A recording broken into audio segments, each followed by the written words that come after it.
Assalamualaikum warahmatullahi wabarakatuh. Alhamdulillah kita bisa melanjutkan materi sejarah Indonesia kelas 10. Judul yang Bapak akan bahas yaitu sebuah revolusi.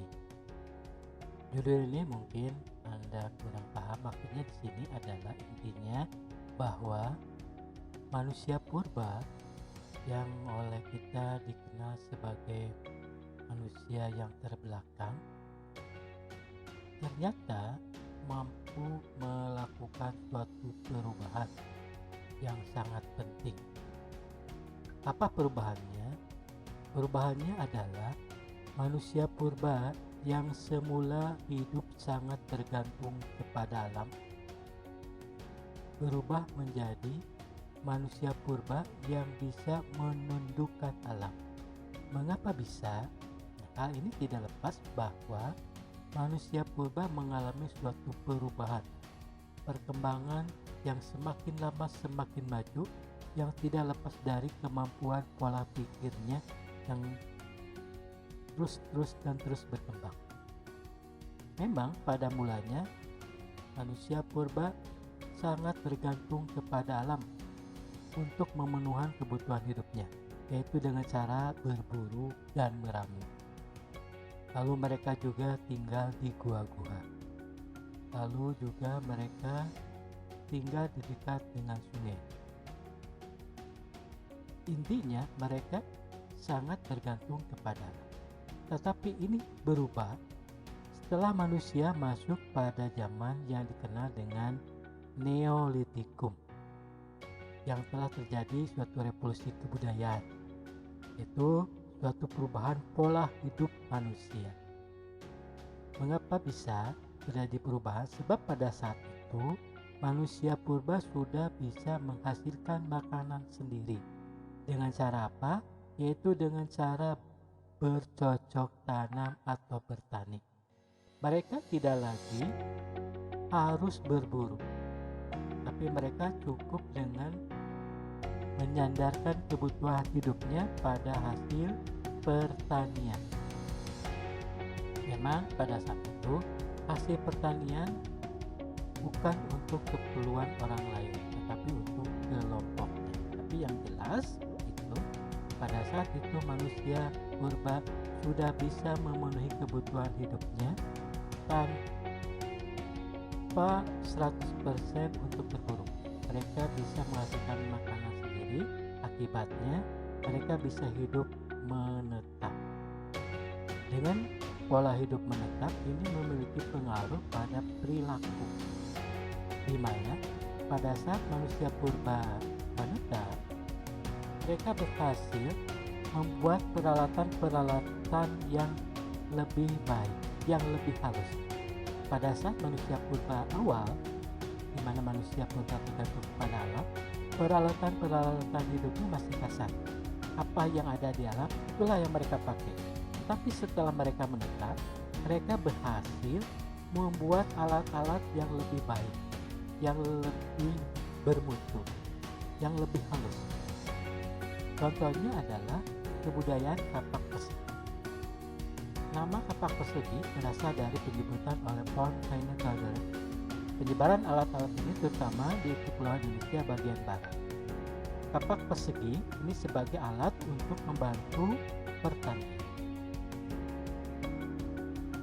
Yang ketiga adalah kebudayaan kapak lonjong.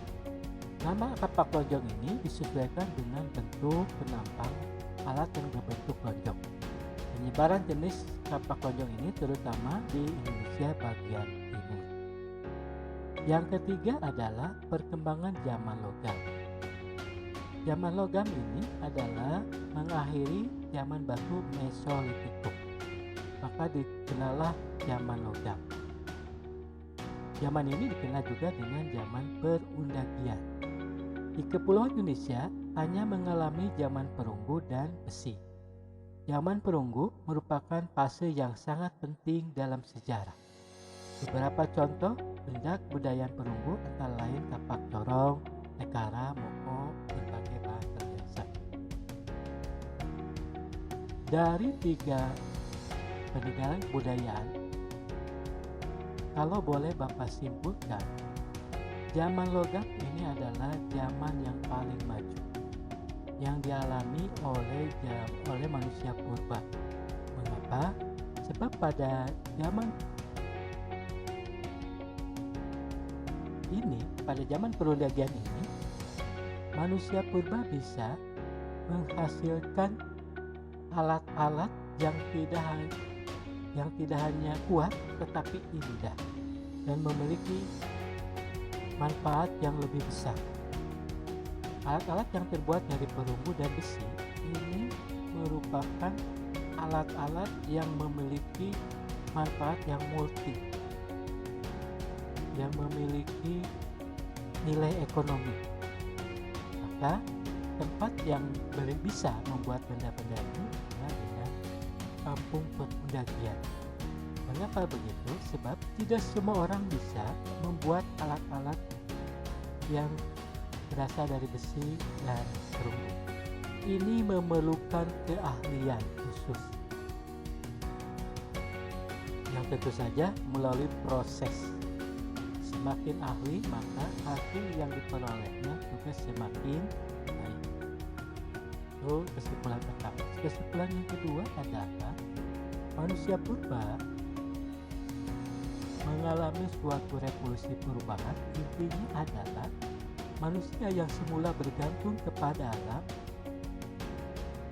segala sesuatu mereka berorientasi pada yang ada di alam, ini tidak lepas dari pola pikir manusia yang masih sangat sederhana. Sesuai dengan perjalanan waktu, pola pikir manusia semakin lama semakin maju, sehingga yang semula manusia bertunduk kepada alam berubah menjadi dapat menundukkan alam. Apa indikatornya? Indikatornya adalah manusia bisa menghasilkan makanan tidak hanya yang ada di alam, tetapi mereka bisa mencari, menggali hasil makanan, hasil jerih mereka bercocok tanam. Mungkin ini yang bisa Bapak sampaikan ke pertemuan sekarang. Sekian dulu. Assalamualaikum warahmatullahi wabarakatuh.